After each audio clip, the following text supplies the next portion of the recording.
it's a crafting process, and we may take a giant log and spend 3 or 4 days on that one log. Yeah.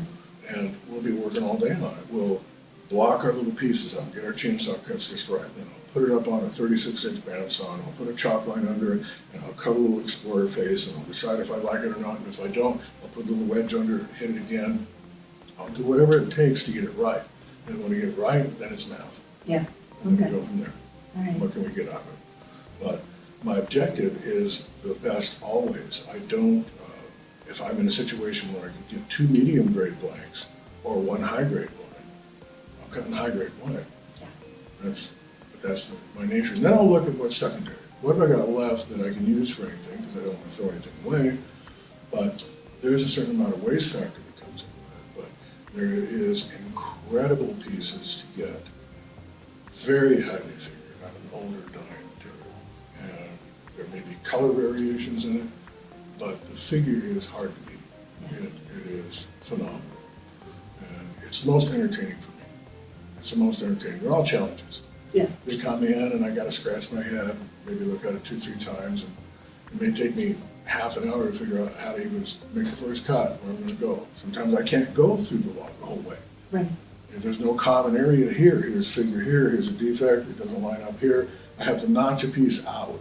Yeah. In the way of like a 150-pound block with a chainsaw, notch it out and go over the other side and move it over and notch that. If that's what you have to do, well, that's what you have to do. Not a lot of choices. But, Sounds amazing. it's entertaining. Excellent. But it's hard work, but you can't help but smile when you're doing it. Right. And then you get them up there, and when they come out, they're all dried, and you surface them, and somebody makes them into a beautiful guitar. Yeah. And we even have furniture makers buying guitar blanks and just resawing them for fronts of furniture. Mm-hmm. It's beautiful stuff. Now you have, and I'm asking this for the instrument makers because they're always concerned about how stable the wood is when they get it at the end of the day. So how do you deal with drying wood? I use high back kilns. They're old style high back kilns. I've changed the vacuum pumps and the controls on them. But they're much more efficient. I pull enough vacuum to boil water so it's 75 degrees. So what I'll do is the kiln runs for a few days at 95 degrees. Most of the moisture is drawn off at 105 degrees. And it's finished at the later stages no hotter than 125 degrees. Well, in that environment, it's a solid block. There's no air in there. There's no space in there. It's just a solid block. But such a tremendous value. It's splintered from the cells evenly. There is no surface tension. There's no end cracking. There's no none of that. And as long as I'm moderate, I do a really nice schedule. It comes out when you cut sets, they just lay nice and flat. There's no tension. And when you hold up the piece of wood and you hit it, you hear the ring. You don't hear that dead sound like if you applied heat. Right, exactly. The conventional heat kiln collapses the cell. Yeah. And then they steam it to revitalize the cells. But they've already destroyed the cells. There's no structure There's there no to acoustic revive. value to that at all. It just sounds like a rock. Yeah. It's cardboard. But if you do it right, and primarily try and use genetic flame, it's much better than stress flame. Stress flame has too much tension. It has stress green in it. I think that you get more ring out of the genetic flame, and it's easier to deal with. Yeah. And in my mind, it's prettier. But I'm jaded. And then just to give people some perspective, you're totally into doing like blanks for bass, cello, viola, violin. You're really flexible Anything in that terms of what tells the you story can of the wood. produce. And if I have a log and it looks like it can make some nice basses, Yeah. we can do that. If the log says, hey, I need to do some violins, then the log's going to be some violins.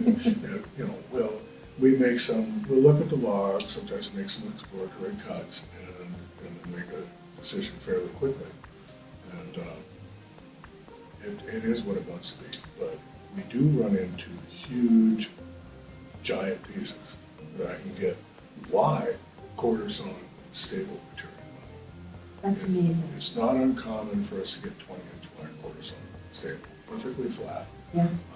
We've got sequential slabs in here of myrtle wood and walnut underneath that are all 20 to 21 inches, curly, quarter-sawn, and flat book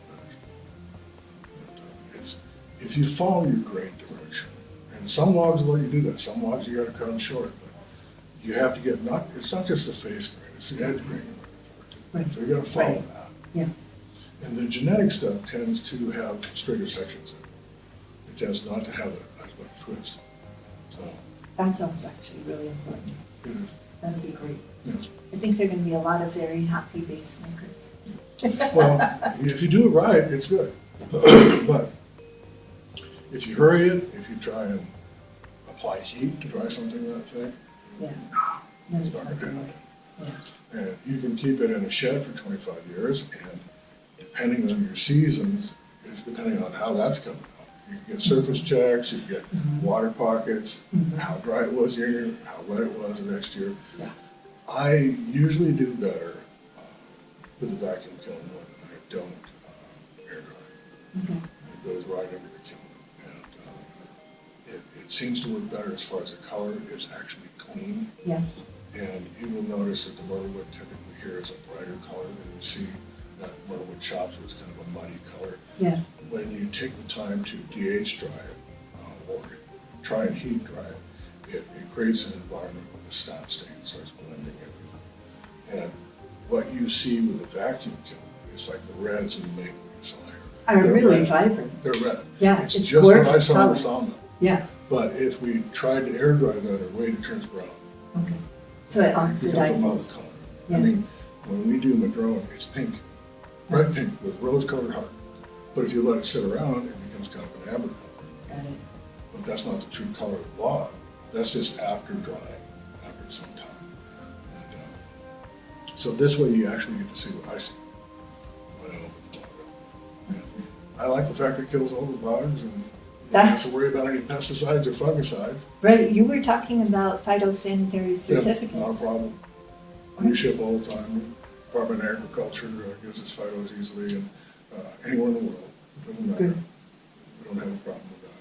Most of our business is overseas, probably 80%. Well, maybe we can change that. Yeah. Well, I'm hoping,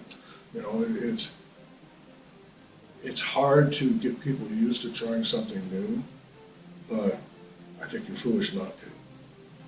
I think there's opportunity. There's opportunity and there's quality. Yeah. There's quality, like, the situation with the Indians is different than most situations I have. When you're talking about FSC or sustainable, they always want you to accept more defects Right. and more issues with the law in order to make that grade. You should be, a knot's okay, or a little bit of changing grains, all right, or a little bit of fire. That's not happening here. Okay. We are selectively targeting the very best logs and individually logging them. We're not waiting for a logging crew to come in and see what falls down guts and feathers after they're done with the fir and pick through that. Right. We're just targeting these older dying logs and taking them individually.